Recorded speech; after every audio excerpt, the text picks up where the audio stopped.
The film begins with a children's show where a monkey used to perform as the main character of the show, but one day, something suddenly happens to him. He loses his innocent nature and the wild animal within him comes out to ruthlessly attack everyone on set. A child hides under a table to save his life. The monkey sees him and walks towards the scared child, who is terrified. But upon seeing the child, the monkey calms down, gives the child a fist bump and walks away.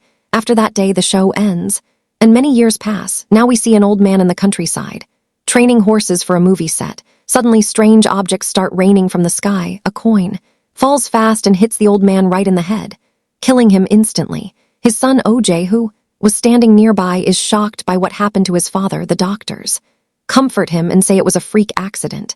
They think a plane flying overhead dropped the coin. OJ believes this theory because he did hear a loud rushing noise in the sky that day. 6 months pass. OJ now has to run the family business. He trains horses, and one day he gets a job on a movie set where he brings his horse named Lucky. On the set, OJ's sister introduces herself. She proudly explains that the man riding the horse in the very first moving picture was their ancestor, and since then their family has been training horses for Hollywood movies. But when the filming begins, OJ's horse, Lucky, gets scared by a shiny reflection and loses control. The crew is terrified by the wild horse and they refuse to work with him. OJ is fired from the job and he feels very sad because he is struggling to keep the family business alive. He realizes he can't get jobs the way his father used to. He decides to sell Lucky.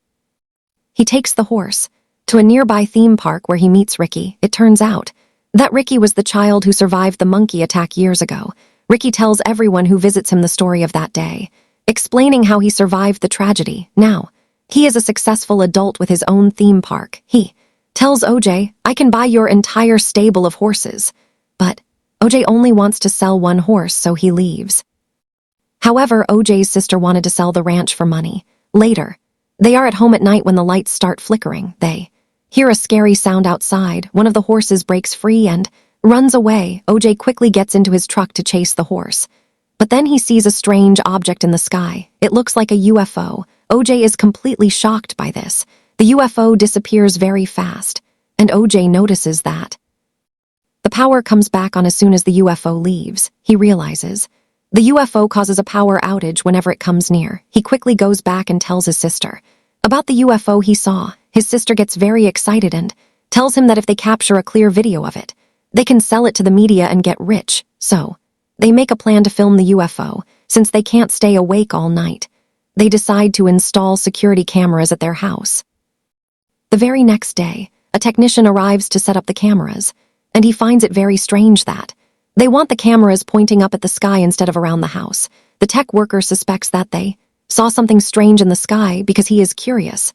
He sets up secret access to the cameras from his own home. At night, OJ and his sister wait for the UFO to return. The UFO finally approaches their house, but the cameras fail to record it because its presence shuts down all electronic devices in the area. OJ and his sister understand this now. They realize that to film the UFO, they must find a camera that does not use electricity. Meanwhile, the tech worker is watching the footage from his home. He notices that when he plays the video fast, all the clouds move except for one.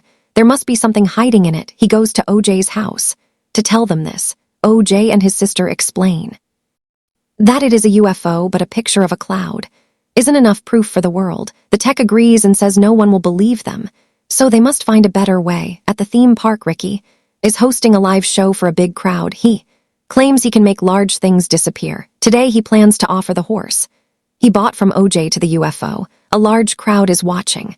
A terrible storm suddenly begins and Ricky looks happy. He thinks his grand show is working perfectly. Up in the sky, the static cloud moves right over Ricky's park. Then a massive tornado-like force comes down and sucks up Ricky, the crowd, and the horse. The big twist is that the UFO is not a spaceship, but a living, giant alien monster. It eats animals and humans to survive. Ricky knew about this creature and thought he could tame it by feeding it horses. The people in the crowd thought it was just a magic trick.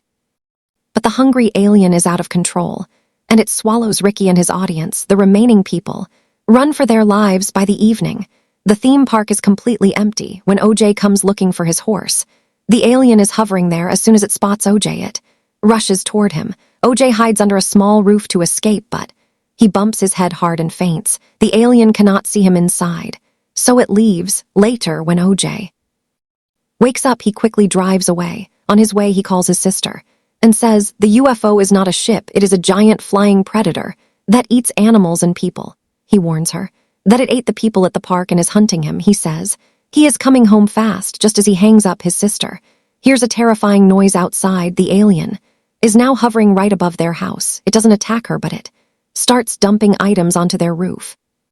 It rains down the belongings of the people it ate, dropping fake coins, keys, and blood within a minute. Their house is covered in blood. We now understand that the alien cannot digest metal or plastic objects, so it spits them out like rain. This explains how OJ's dad was killed by the falling coin. OJ and his sister explain this to the tech guy. They still want to film the alien to prove it exists, but filming it won't be easy because it turns off. All electronics nearby, modern cameras, will just shut down when it gets close. So, how can they record it? The tech guy introduces them to a famous wildlife photographer. This man has a special film camera that doesn't use batteries. It is powered by hand cranking. They ask for his help, but he asks why they need it. When they tell him the truth about the monster, he does not believe their crazy story and tells them to leave. Later that night, while watching the news, he sees a report about a strange disaster at the theme park, where dozens of people vanished without a trace. Realizing that OJ and his sister were telling the truth, the photographer gets very excited. He loves a challenge, so he decides to join OJ's team.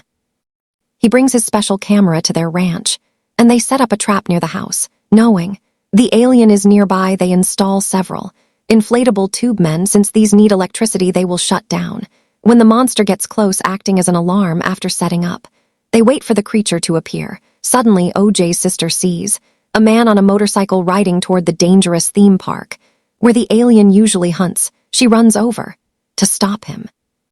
She asks him who he is and what he is doing here. The man explains that he is a news reporter trying to investigate the missing people at the theme park. She warns him not to go any further because it is deadly, but the reporter ignores her warning and drives off on his bike. Suddenly, his bike engine dies and he crashes onto the ground. The bike stops because the alien is right above them. OJ sees the man fall and knows the reporter is in terrible danger.